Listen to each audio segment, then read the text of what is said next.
演讲的时候能够多注意一下。首先，我们介绍的钟教授，他是那个台湾多利大学的公立教育的博士，曾经担任上师大附中的校长，现在担任上师大的学长。我们今天很荣幸请到钟教授到了学校来给大家做一个演讲。在这边我也跟学长抱歉一下，因为我们下礼拜校庆的，待会还有很多事情要处理，我可能会没办法连线分享演讲，跟您表示歉意。但是我们希望各位老师能够仔细的聆听，因为这个题目跟我们类比教师这边进修的部分有关联，有关联。所以在这个教师进修的晚上，还有自我的提出的部分，大家都可以用这样的一个题目作为一个语言的参考资料，所以让我们所有的老师都能够仔细的聆听给他钟教授的非常精彩的一个演讲。我们在这边请热烈的鼓掌，欢迎钟教授。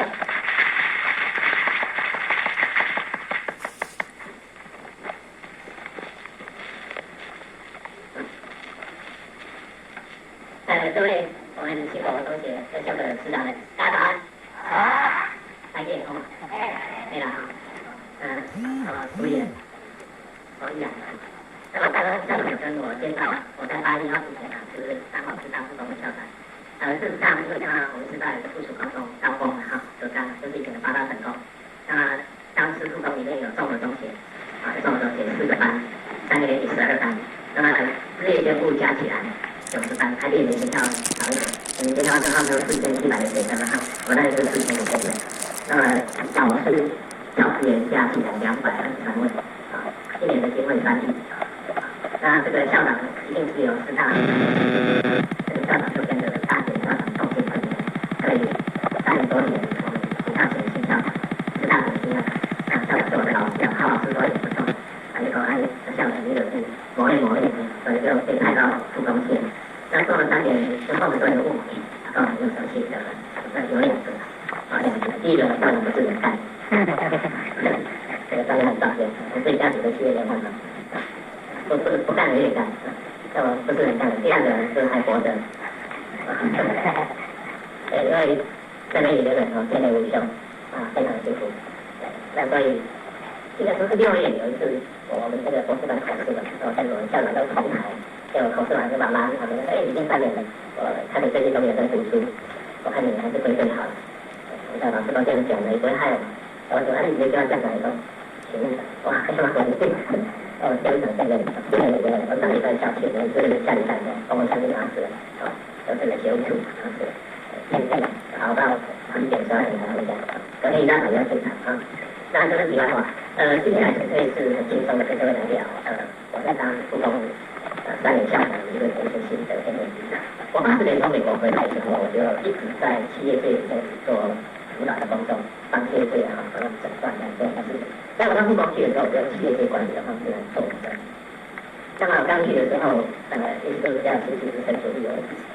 当时附中在技术领域里面不敢说很好，但是至少是手伸出来一个里面的前途结果。那我刚去的时候的，因为我们先生他是一定要国立的他不然私立的还有要很好的，像大卫这些比较好的南台科技大学这些，他们还要去读的，其他的他们不是没有进去。光是国立的部分，我刚去的时候大概可以是70%左右。那前校就是前年包括独立考大的那个非常多，85。那我3年后离开的时候，今年前校里面是95，就是3年里面95%。那国立的部分是80%这样子，算是还好。但是国立的部分他不太在乎，不太在乎成绩，不太在乎。他在乎的是学生前学习就要全方位的一个栽培的。那么在这样的过程去，我一到那个学校，我就在想很多事情。所以这个学校那么好，因为这个学校已经从1927年成立到现在，我们了11年哈。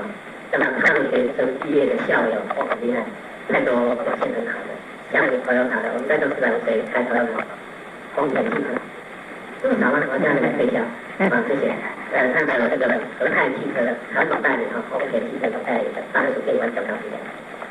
之前的中华电信陈鸟董事长当董事长，林锡山另外一个那个当董事长，我太多了，都没这样旁边了那他们毕了业以后，在社会的贡献的时候，这个学校其实这样打有了很好的传统。到现在为止，它的技能的部分，代表国家是去比赛了，他们称之为 Olympic Skill Competition 的。只要我们派出去的，一定是世界前3名，他马上直接保送了科技大学，相当厉害。那么在国内办这个有点像我们中学的科展一样啊，他那个称之为全国技艺竞赛啊，跟高中的技艺竞赛，常常都是全国第一。那刚好听我们这边在讲，贵校在建科技在去年的今年对不对？全国第一啊，这很厉害，不简单的哈。所以贵校40几岁了，我们这么好的一个传统，我相信今天我来做一些分享，应该有点棒啊。那为什么开头又挂了一个知识经济呢？因为现在是进入知识经济的时代，知识经济时代里面很重要的一个知识工作者。那么知识工作者在我们学校来讲，因为市场都是一个知识库，都是个知识库，可是这个库跟库之间不太通。你自己要是一个学校的名师，我会先到这里说我的都好，对我好一点，甚至一点点喜欢放松而已但是要我整个把心肝的先拿出来这样。在我这里不光推了半年的知识管理一点点的心得在这里跟各位分享。所以当然跟各位讲说高量管理的介绍可能就把我不大分享这边是来套一下问题算了，我尽量的看吧，好来。这个话题我们在审讯团的部分就是讲3个小时，尽量的放松。好，那么刚才讲到我们现在是资讯跟备注的时代，什么都要快。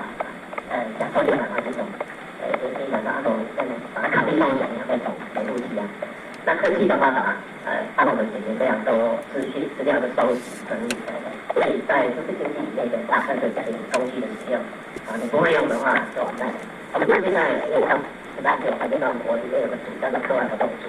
既然有人去解学习电脑，我是对你，你跟我半年里我不会学我1等于少给你讲反了我等于半年1等，因为你能力不够等于说怎么办呢？我给你工价给你3次机会3个礼拜以后，你如果再不会去找人去学，再会跟上来给你1等于60分你明年再不跟上，继续给你这个不跟上来就不行的。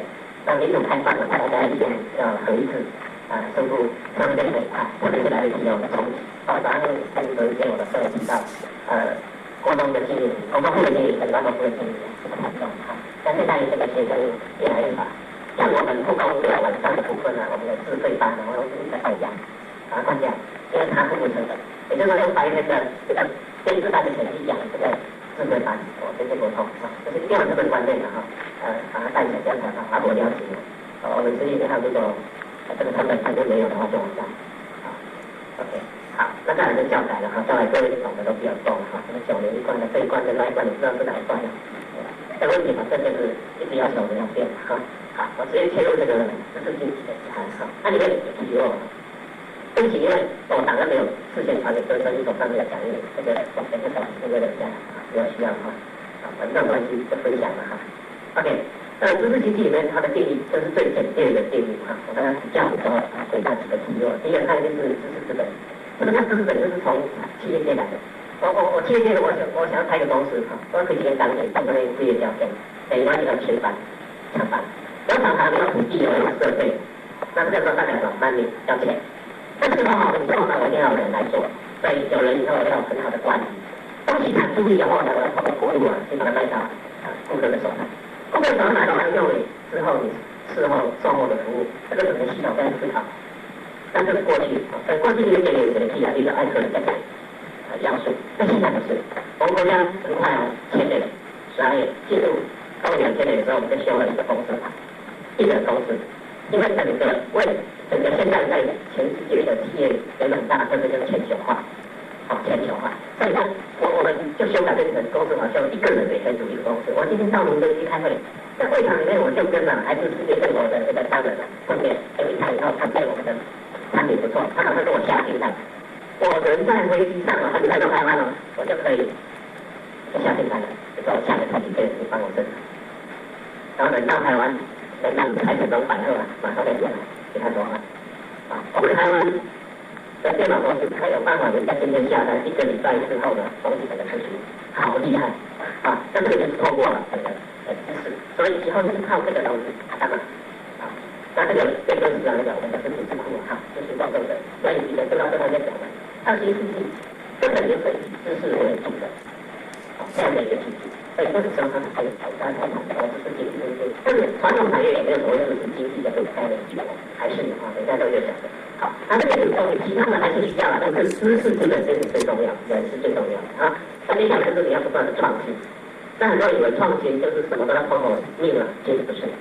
变质的改变，这个也叫创新。OK， 那么让产品服务的附加价值，也就是说你投入是一，产出了一定要比一大。然后我在很多的企业公司里面，他的董事长、老板都是说，我给这个员工5万块，我就希望他跟他赚了10万，这个是私人企业。那么这个人他有办法产出多于我给他的东西，那么就代表这个有价值，他所有的东西都有附加价值，那么他就不会在经济变动的时候被裁员。啊，这些人才很厉害了，非常不景气，真的呢。我不知道现在有没有人中午吃不到饭的。去年我很多学生中午没有饭吃。哇，我吓坏了，赶快去调查，说动员员工合作社整个带瓜承受，啊，整个带瓜承受。那学校也来调查，怎么样给这个没有饭吃的同学吃饭，结果去募了一堆钱，后来谁都没拿到，1毛钱都没拿到，有钱都往上拿去，啊，给爱情赔家，然后又要饭，这个游戏的哈。这条不加价的，刚好有看见我刚才讲的资讯科技。啊，或者是企业的活动，所以知识经济是来自于企业，用企业的概念呢，那我们今天就要带到学校里面，我们要掌握它的几个契机哈，几个要点跟系统。那首先我们看一下，它总共有5个哈，这边先3个，第一个就是速度，因为非常的快啊，那因为资讯的关系，网络的关系啊，这边有个图案，是去的吧，921不是921的事情，921是美国会投资这个投资的啊，但是其实很深刻。我们看到出来以后，大家就很紧张，打电话马上去这个人美国他姐姐就在纽约长岛。那么他就在长岛的时候呢，他也是这种香港，也很可怜。现在早上一大早来的，就撞上去了。然后我们打算就上楼，我上去歇着哈，这2天就放手，隔1天之后我看到了，我在我这边看得很清楚，歇着就到那看看。那后来呢，我也发现，对不对？然后有些小孩子说啊，有的女生说直接老师调查，或者自己去逛一些材料。我记得很清楚，我在读硕士班的时候，有一本书啊，是包括图书馆的网路跟来回用多少去，那大家网路跟我的网路不一样，就是去查到一个是在大理，用整个光脚书才到了，这个东西。那现在呢，你直接按按你要去东西下来，对吗？好，对，工具的使用，它的速度会非常的快啊，因为这么慢就来不及了。想象的这种，还有一个连接的部分呢，我们要做这个人啊。我第一次去访问统一公司的时候是在民国80年，那个时候呢，这个里面的还没有那么厉害，好吧？大家知道我们那个这个里面更危险的，这里让你你的目标在哪里，他就下面跟我讲说，这个你在里面打仗，你中央那里怎么办？我就访问的时候有一点访问，对不对？访问，你怎么看？当以前台湾有1000家的时候，整个台湾的公路都是我的。他们讲讲嘛，我啊，这里有突破1000家的东西，看看，现在这里有很多都不好事情。啊，你光是它的价距离每一个位置放的出去都不一样，这个是这样进去的，我们4点钟有的，然后呢，进门最中间的那个地方会手弯，就可以这样哈。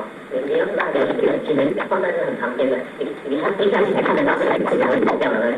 啊，现在是下个人哈，可以这样子的啊，看你的眼光你就看得跟世界这个这个换了以后这个样子对不对？再一看，再一讲会，你看慢慢的在这里来看，这个是恐怖。那所有的这些就是完全属于恐怖，看加盟的连接，就这样。这个因为我不知道你们是在哪个学校这个高中正常吗？这了解这个这个话。这个人把这个是中国决定的，这里分享，他的想法大的就是说，就是任何的在搞到这个地方里面，他做的自己在改善这样的设计嘛，然后各种基因整合，这样他的重点的资料让学生信息化，这个影响非常的大。这个就鼓励你学校之间的这样做。那么跟去年做的时候是说，我没有没有我们那边，就像我当时初中，我们是工业起家的，所以。后来这个这么东西，我们有高中的生物科技的这个教室员，我们有女孩子，所以讲这个东西没有。但结果坚持都没有，私立学校嘛，那个校长是正常的，以前高中的校长，这是我的一个成功。很尊重、很敬重他的一个长者，我就跟他去拜，然后说，我们来看这个人，你的学生如果要修职业选修到这边来，我那个非常完整。那我的学生去你那边，这个就是互补有无嘛，非常双赢，整个的教育的水平往上提升，这是非常好的东西。所以这样起来要多大的文化？像我们要跟那个女当然要找跟我们长得差不多的嘛，整个团队在嘛，文当是对，在这个管理不太好，对，但是至少在必须桌面上面来谈的时候，对方万一他是我们竞争对手，觉得今晚回来哈，谁能找到来我讲的？但是如果在当策略本的时候，可能就要一起烧灯，一起共和的规划，那这个东西是越来越多。但我现在说的这个大会有什么里面的大环境是在哪里？我的名叫高卫国，这个是全球第一大的卖书的网站，亚马逊那种。那么它不止卖书，它所有跟文化事业有关的全部在这儿。那么它这个网站好到怎么样呢？我第一次去买书，那我为什么上这个网站去买书？因为我开博士班的课。那这个博士班的先选我就看到现在，我最近上去找最新的今年的书，那台湾边来不及了，台湾的书大概慢1点1到3个月。那我就在9月开课，我在7月份我就看完，去找最新的书，然后他跟我讲得到，最慢2个礼拜，最慢2个礼拜这本书就到了。当然，它这本书它里面基本都可以让你的，可以，它会印出来它的目录啊，什么东西哈，你看一看这个这本书不错。那这个更可爱的是，所有看过的人，阿妈都可以写书评。我们以往看书评都是专家写的，对不对？专门在写书评的，在写的。那现在不是，因为我们这本书小，我就可以写书评了，这个满足人的心理哈，满足人的心理。所以我们是看骂的人有多少啊？那骂的人很多，我就非要买来看一看，因为要学怎么骂。要不然骂不够很多啊！那大放送很好的时候，来看看为什么人家都说他很好。我就是这样上。好，你一旦上了这个网以后呢，因为你有搜寻的路径嘛，他就知道原来你喜欢类似这样的书。从此之后，他就把我的名字挂上去，3不5时哈，非法购买，还有新的书，新的你之前搜寻的。那陆续我继续买的，他就一直帮我荐，他就知道原来你是不是喜欢这个人力资源发展的这个，因为喜欢管理，奇怪你也喜欢写分析哦，你就很惨。对，就会有，不错。然后还有当期的，就是不能就是我放网关一个东西来，对不对？我就说他们就有人抽过2手书啊，2手书很便宜啊，他有时候会也看，他一直告诉你，这可能是你自己拥有一个网站，难怪他之前经济最大的。我们台湾也有中文哈，还是有哈，很有趣的。但是作者跟他跟塔东啊，跟塔东啊，这个我这边跟各位分享啊，这就是所谓的连结啊，就是连结，策略连结。所以我们从这个角度去看，这个时代就是你要做速度要快，要做策略连结。就想到这个点子不错，然后就是这个收尾的，那这个策略不可能太大了哈。比如说我们这里是一些的，我们前期让当时来教授这个开课，有这种需求，那我们当时为了这个来设一个分数。可以哈，可以这什么？我们到处都看到一些什么南华大学中华大学到什么学校去设的。我们当时老师讲好，可以在事情，这是叫不太有那种这种可能性的说，新加坡很厉害的，是可以总量管制。但是你不给你人，不给你钱，你要分多少的基金到才什么东西，也是总量管制。那我们知道以后被总量管制之后，最大的发展就是当时这种那样。今天再上这个样，那这样的话是不公平的。像台大的总量管制，它赚的能赚的，它就那么大了。那我们在想要长大的日子，不等于变成一碗饭一碗饭刚好符合你的能量消耗这样这个是这样子怪怪的。好，那虚拟的部分呢，其实根本上跟连结有点像，只不过它看不到实体。那么它强调的是像人性教学类似的东西在网络上用这样一个方式。那么它虚拟好到什么时候呢？我讲一个例子，就是台积电它为什么会赚钱？那很厉害，它可以虚拟做得很好。我刚才有讲嘛，知识经济里面很重要就是你要比较快，你要比较smart。像第二代这个微软。他就讲过一个名言，他说：“我们公司聘的人一定要全世界最聪明的人，因为他是领先的。他走在最前面，他很辛苦比你们很辛苦。像贵校我在这里真的很辛苦，你后面要超越你的学校很多，你没有永远保持第1名，要不然可能学校第2名就把你干掉。而且呢，后面的人是帮你当benchmark，帮你当标杆的，一天到晚研究你的行为的，就是你讲好像子有一个你跟学校没什么关系，但是他在研究，因为早之前就会他就开始这样，你去买什么东西，他会锁定我们在做尤其是您自己的绝对被锁定。”他就研究你的成功的模式的成功讨论，这第一很辛苦，那台积电他就很辛苦，因为他比你一个焦点，他是 IC 的代工，IC 代工也要200多次，不容易。那么他就说在知识管理这边做得很好，他是国内知识管理做的算非常好的一个厂商。他好到怎么样？好，我这边给你订单。那么一般最大厂订单呢，那不得了，他就给你研究到说你都没在这边，你的品质要怎么样？我们讲到品质早期叫做 PC 这个监管圈，后来叫做什么？全面品质管理，之类，现在叫什么？6个基本嘛。你知道什么叫6个基本吗？美术写、统计写跟知道。好，常在你这上面标准差的。6个标准差呢，就是正负3个呢，要相当于100万个产品里面呢，可能允许呢0.96的样子，几乎是完美的，这个品质几乎完美的。台积电能多少钱？包括就多少啊？好，那我今天到场跟你台积电订这个产品的时候，我很紧张的，万一公布出来，我就大可能完蛋了。我对他一定非常的了解，台积电干嘛？他每天在思考，一天到晚让我调解根本不是很麻烦吗？那我问你，你关心的事情是什么？那我关心的是你现在产品下去，你的不良率啊，你的产能到底5年已经卡死了啊？我说一个验货交货，你到底交出来交不出来？这是你就做3个嘛，成本要控制嘛，品质要够嘛，再来时间到我东西要给人家叫交期啊。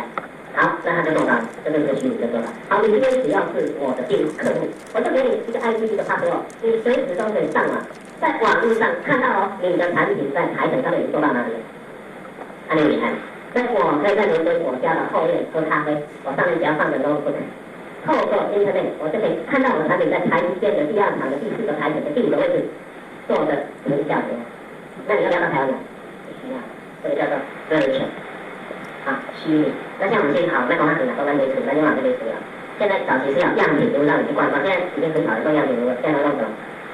虚拟实境。好，那办一个，你就会这个进去这个样品屋里面看，但是那个样品屋没有在电脑里面。啊，有个电影叫什么？骇客任务，给你看，这么少，看人活得干什么？骇客任务是个经典的电影，它是专门谈到 virtual reality 虚拟实境，这个地方。小朋友一块肌肉里面的，躲子弹，人生躲子弹的，像叫这种方法。他是有比平常的人，可是透过 virtual 里面你变成武术高手，而且躲子弹，之后呢，所有的电影都科幻的都学他，都学他，所以他等于用台积啊，是不是很有意思？这是虚拟的。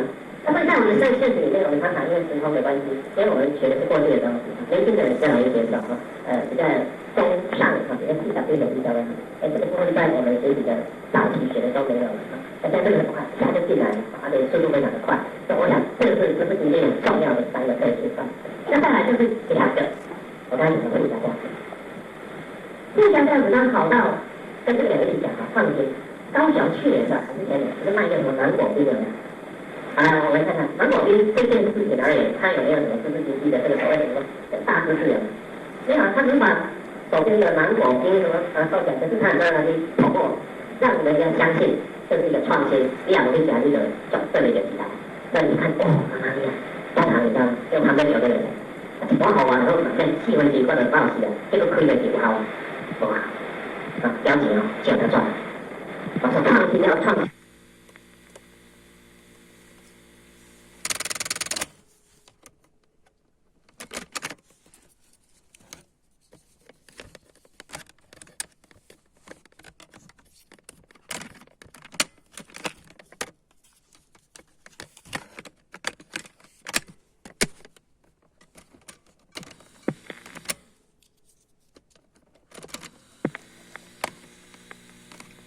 记不记得麦当劳在卖那个 Kitty 什么？Kitty 猫那个事情有没有？记不记得？哎呀，整个台湾都疯狂了，我去排啊！我说有那个，结果他哇 Kitty，你知道那个多伟大的事情？他说，你来买我麦当劳不是给我的，我给你 Kitty 也不是条件交换，而是呢，你买了这些东西之后呢，我里面的钱，比如10块，我给你1块丢着，这个就满足人类最基本的一个我没办法帮人，可是当我这样的消费的时候。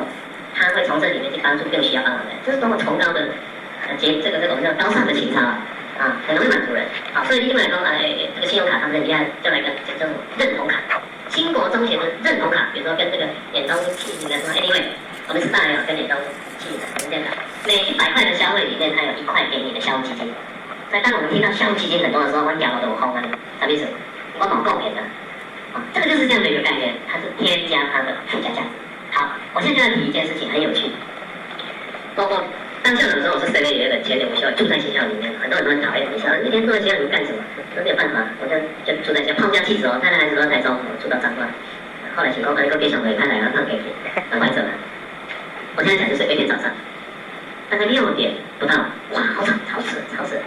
我就很生气哦，哎呀，太太，好多在捆了，挂号挂到，而且好几个上面，那个时候那种叫做权力的傲慢呢，就上来，跑出去看。这2个家伙那么早在那边检查，正想要臭骂一顿，结果就看到一个工友在那边检查，我还算是有点这个福至心里，我说哎，先慢写笔记，他们看看喜安呢有这样不寻常的举动，我就赶紧来，我说哎，先生，拍谁哦？你那里较早在测这个气一下，等我看一下，校长看你哦，聪明绝顶，聪明绝顶，也不太行。我刚刚对好听讲话咧，民主社会啊，还按了下来说。你讲幸福，你担心哦，你要让我幸福，你总讲个理由嘛，那么早讲。平常人也觉得这样蛮吵。我说，像我告诉你，你是不是告诉我说，学生在早自习的时候全校要没有声音，对不对？就像贵校早上来我就非常 surprise 哦，早自习老师底下对无言无悔的在教，真的是，不简单哈。你别两个戏嘛对吧？7人头，我帮你给他编。我父母也是这样干的，只是我没有要求老师自己弄。那只要老师付出的时候，学生一定会感动。那学生自己同才就会鼓励啊。你看老师说看无言无悔啊，结果老师有重点网络啊，鼓励他再来创啥？所以我觉得学生也需要，我觉得你们需要，所以老师每天来做整理讲解，完全自动自发。结果我就可以一起那一班一定是最棒，果不其然全班100%，升学率100%。我好强调，我们是国立的，就是最好的私立的学校，世纪大专啊，未来科都是这样。那不行的科，我就跟他讲说啊，你给你这老师上面啊，63名 pass 了。他说我知道你的意思，可是有时候不是我的问题啊。我的学生6、70也不错，你知道吗？他进来的时候只有30、40，就是起点不一样啊。那你电子科是最棒的那个，考进来是整个彰化地区最好的，那当然他会上。我说这样讲不对，学生进来隔了3年你没有给他提升的话，自我了断好。那我就是所谓自我了断，就是我把你科废掉，为什么那个科都没有人要读？上面科一在嘛换刷。这惊嘞，翻刷铸造科啊！我那个科有全台湾唯一的科叫做机械木模科，做插班。我们很多东西要铸造的，你看那形状奇奇怪怪的，那也是铸造的。包括我们的手机啊，手机你买的时候外面不是有那个塑胶的壳吗？那个是铸造做出来的。还有你的手套啊，那个是铸造的。有没有？手头手术啊，手头一起做插班之后啊，出了右卡正就一个手套，等他一次做20只手。插到那个一体容易里面，拿起来烘干就是一个手套，一体成型，包括保险套，保险套，跟我讲的一样。OK， 好，那我讲到哪里了？讲到我们的工啊，可以啊。哦，你不是要讲吗？我说对，还有呢，夏天很热，对不对？对，因为我最知道夏天很热嘛。那早上是不是比较凉？对。那我英语美代子啊，老两困没点，我可以再5点起来啊，6点才好，呱到7点过。然后学生早自习的我就休息一下，那下课的时间10分钟我再剪一下，5点大家下班的时候1剪布顺便40上课我再剪一下。那我这样把事情做好了，这不是你常讲的吗？方法空气在人给的，方法在人行为，你这样子是绩效对不对？我说对。那这样我有错吗？没有错。哦，感谢你，这个就是啥？做有价值的事情。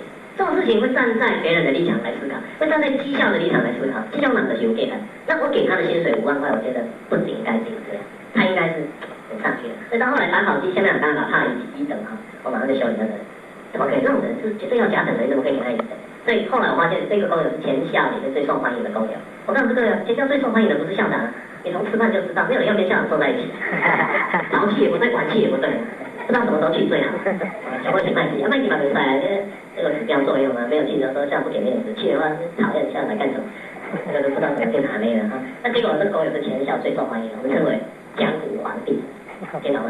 他是所有的资讯的总枢纽，所以你要出差进来哦，我叫你来轮框来拍摄，这个是太极了，有小赛，这种很有意思。那所以在这样的过程中，我们再来复习一下，这是经济狗行，速度一点就变。现在速度是倍数哈。再来第2个要什么？连结，要跟我们门当户对的，最好是像打球跟倒飞来打，高手来打你才会进步啊。那当然人家高手要跟你打，要看看你的哈，要看看你啊，这个叫门当户对。再来虚拟就是东西上面的东西，网络的东西一点爱心赶快带起来，那个带起来后面的 benefit 它的边际效应是知识管理一定会起来。再来是附加价值，做有价值的事情OK。那么接下来这个扯完了，我就开始看看目前的教改的这些方向，我想各位都了解了哈。我不打算来一个来谈这个东西，我只打因为时间有限嘛，我来跟各位来谈一下。我在带学校的这个绩效的时候，我怎么用企业界的概念去谈，我是挺会思考的，不知道对不对，请各位指正。企业界从来不做浪费时间的事，这是我第一个思考的习惯。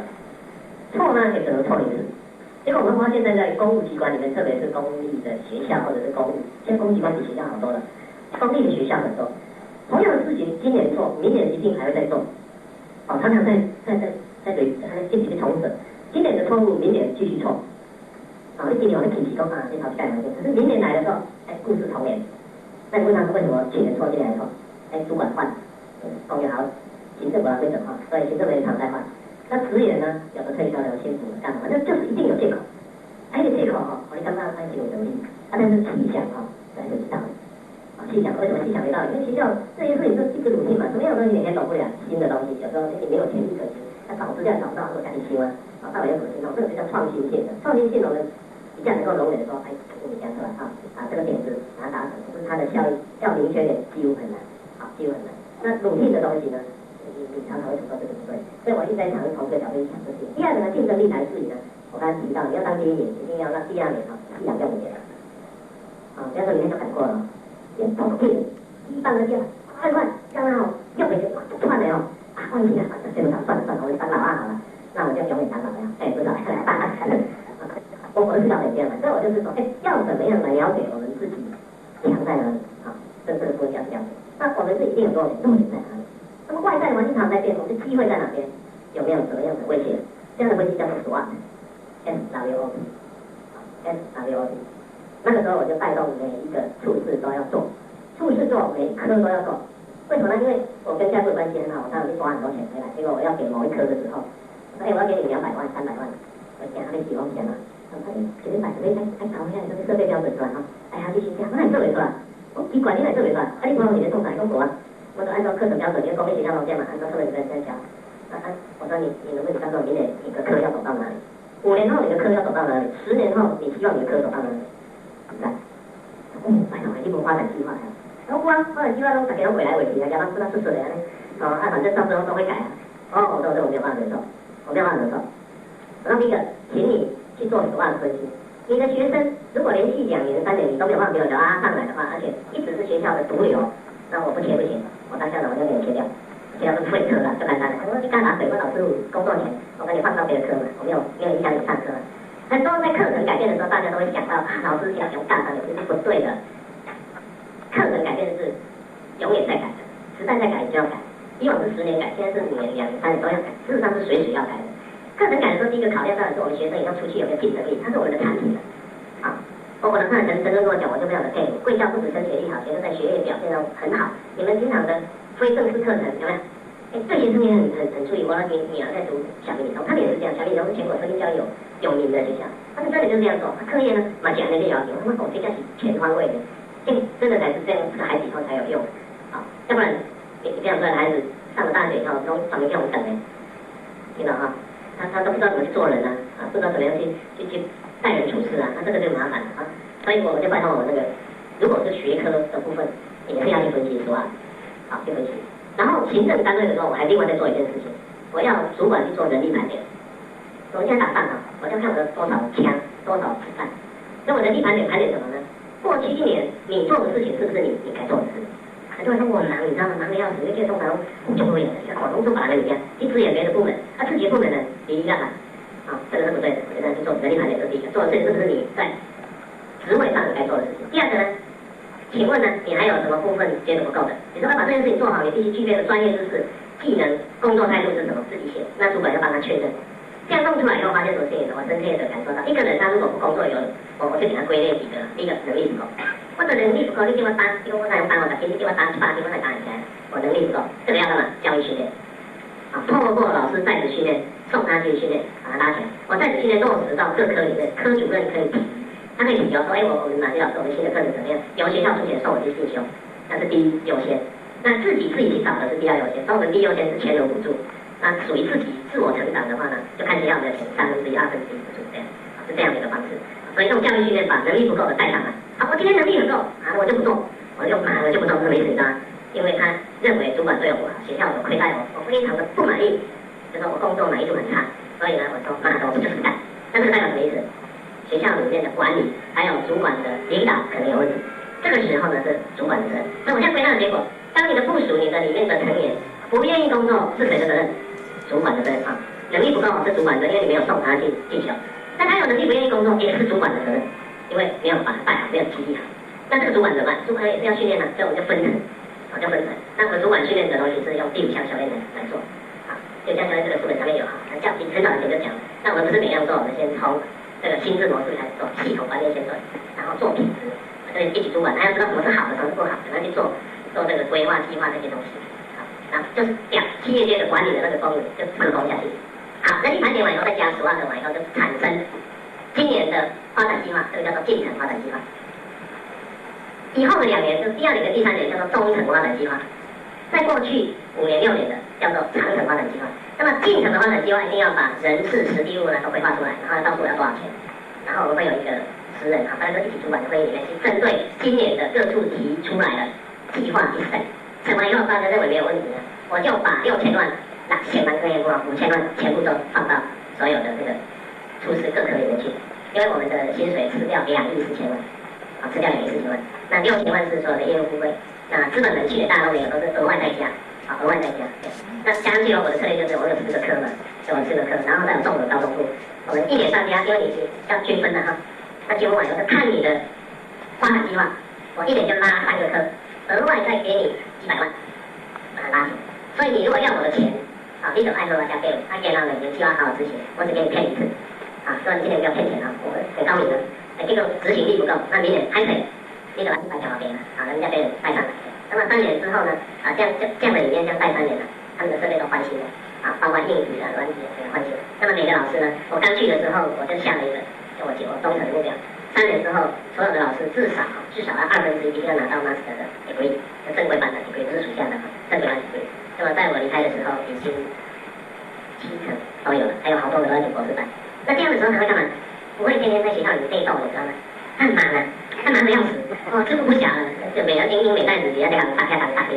在我3年里面没有接到任何一封 K 函，一封也没有。好，那我就是一个信念，我说，那时候我要去，我在想说，这个学校这么好，我就一天到晚去问他们，我说，你们觉得学校那么好，那么愿意付出，是什么原因啊？你告诉我。哪个地方让你觉得非常留恋，你愿意这样做？他说：第一个，我们常常不带头牌，这个学校里面老师有没有？不带头牌，妇女主督，爸爸是老师，女儿也是老师，夫妻有30-40对，我说这个不能得罪，要得罪先生，说太太我也有来爬一点，然后就讲是推力，也是助力在安动，谁能载舟也能覆舟那我就看载舟的地方了，所以如果先生不行，我要给太太担那样，换了太太担他们就会用非正式的沟通让这个事情去推。那我们校会也没有人起来骂，中间那很顺利。教师会老师讲的话都是站在学校的立场讲，不行。那我这样做只有4个东西我用4个A B C D 的。第一个E呢，就是我们的整个学校在推的办学理念了。第一个叫做 excellence， 追求卓越，超越卓越。因为我在看嘛，他60几年再下来，65年，我们好还要再好，明天一定要比今天好。大家去想怎么好，就是要超越卓越。第二个呢，就提升工作效率 ，effectiveness and efficiency， 提升工作效率。所以我刚刚讲了，我去人力盘点去送老师教育训练等等这些东西。那么老师去教育训练回来去学的东西呢，我们落实在哪里？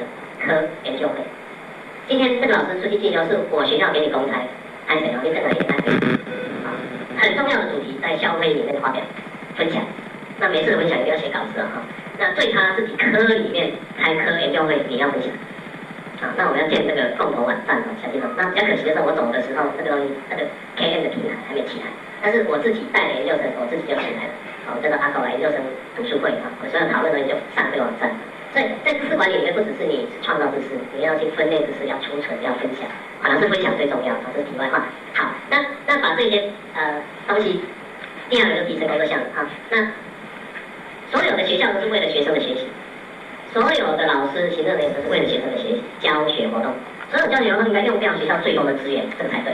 第二个呢，行政人员呢是支援老师跟学生，所以我就有一句话就讲：今天如果没有老师、没有学生，行政人员也要解散；没有学生、老师、行政人员也要解散，就是学校设立的目的。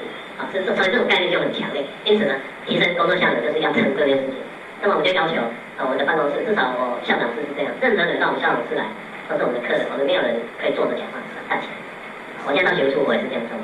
那其他处是我一直在推这是我在那时候一直在推的事情。那第三个呢，就是公平 equality。任何人不管出身怎么样，都不是他的错，所以不可以有保证。你讲一碗喝，一千人平起平坐，不是立足点一样，立足点一样。然后呢，这样蛮可惜的，我们考绩一直出很多问题，我就很讨厌。就摆不平。然后后来我一直想要推，现在不知道有没有去做这个概念，就是所有的人都不及格，每个人没有一个人及格，大家都是一等或平等。然后就看你这一年对这个处事这个学校贡献多少，一直加点，一直加，往上加。因为现在要公立学校要抓25%的人下来了，我这个是很伤感情的，非常伤感情的哈。按道理谁应该要下来的？大家都说他最好，我说每个都是平均按比例的，这没有道理的，这叫齐头是平等的，不对的。我们学务处被摆下来的人，很可能是教务处最强的人，对不对？我在讲，讲哈，就是我们最烂的人，可能是别的处是最好的人，有没有这种机会？有啊，因为每个处是带的人不一样，他的组织气氛不同，战斗力不同啊，对不对？像学校人最忙的一级战旗在哪里？在教务处啊。招生的时候一些两个哑头，所以这个什么课务啊，组长得损率最高的。对不对？我不知道你非常强调，我认为是得损率很高啊。当然看到你哈，来做那些考两个考大法国，这是不干。在学校的人叫神仙老狗嘛，有听过没？啊，狗就是做行政的人嘛，做干老婆龙强干老王啊。那神仙是谁？专任老师啊，课讲完都没事啊。你们虽然有人叫7小时，我们是没有了，没事就丢了。然后他说我在去 party， 我们这个去 party 就演员一站，然后领的钱就差不多了。老虎是什么？就是一天到晚咬人的，然后你请他当行政工作他不干。你为什么干？我就喜欢咬人，怎么样？一点都不批评。他说我要批评是很建设性的哈。常常有人跑来跟我讲说，哪个人怎么样怎么样，我都会问他2个问题。说第一个，你讲的那个同仁都没有讲你。他说当山没，那我就说台北啊，当山从来都没有讲你不好，这是第一个问题。